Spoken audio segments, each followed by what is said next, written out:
দর্শক, ভোরের কাগজে লাইভে আপনাদেরকে স্বাগতম। আমি শেখ ফরিদ রয়েছি রাজধানীর মৎস্য ভবন এলাকায়। এই যে ইতিমধ্যে কিন্তু সকাল থেকে আমরা আপনাদেরকে নানান খবর দিয়েছি। এই কারফিউর মধ্যে দিয়ে কিন্তু সারা দেশের শিক্ষার্থীরা যে ঘোষণা দিয়েছিল রাজধানীতে একত্রিত হবে, তারা কিন্তু পর্যায়ক্রমে সব বাধা অতিক্রম করে সব পরিস্থিতি মোকাবেলা করে কিন্তু তারা শহীদ মিনারের দিকে এগিয়ে যাচ্ছেন। এবং তাদের মধ্যে কিন্তু একটি ভাব প্রকাশ পাচ্ছে, তাদের মধ্যে কিন্তু একটি বিজয় এবং আনন্দের যেন একটি বিষয় কিন্তু ফুটে উঠেছে। এই বিষয়ে কিন্তু তারা মিছিল করতে করতে যাচ্ছে এবং তাদের যে সেনাবাহিনীর সদস্যরা সড়কে রয়েছেন তাদেরকে কিন্তু অনেকে কোলে নিয়ে তারা মিছিল করছেন, যে সেনাবাহিনীর সদস্যকে তারা স্যালুট দিচ্ছেন এবং তারা বলছেন যে স্বৈরাচারের পতন হয়েছে, এমনটাই কিন্তু তারা বলছেন। আজকে সারা দেশে যে শিক্ষার্থীদের একযোগে ডাক দেওয়া হয়েছে, সেই ডাকে কিন্তু তারা শহীদ মিনারের দিকে পর্যায়ক্রমে গণমিছিল নিয়ে এগিয়ে যাচ্ছে। আমি ইতিমধ্যে রয়েছি মৎস্য ভবন যে এলাকা রয়েছে সেখানে।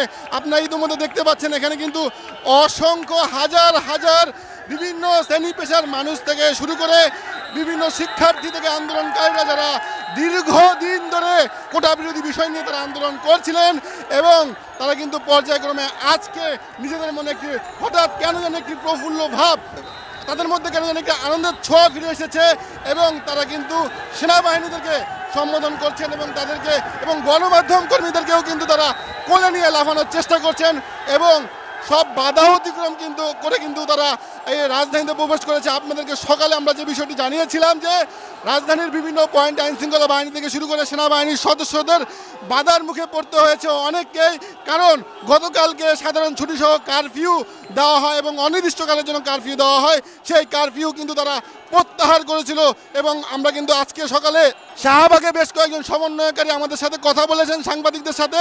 তারাও আমাদেরকে জানিয়েছিলেন যে কোনো উপায়ে যে কোনো মূল্যে তাদের যে ঢাকা টু রোড মার্চ যে ঢাকায় ঢুকবে, গতকালকে যে তারা আহ্বান করেছিলেন সকল মানুষকে যেন রাস্তায় নামে এবং এই যে তাদের আন্দোলনকে সফল করার জন্য তারা কিন্তু আজকে সকাল থেকে বিভিন্ন জায়গায় বাধার সম্মুখীন হয়েও রাজধানীর প্রত্যেকটি গুরুত্বপূর্ণ সড়ক দিয়ে কিন্তু তারা গণমিছিল নিয়ে পরিবারের বাবা মা ছোট ভাই বোন সবাইকে নিয়ে কিন্তু একযোগে তারা শহীদ মিনার এবং শাহবাগের দিকে পর্যায়ক্রমে এগিয়ে যাচ্ছে।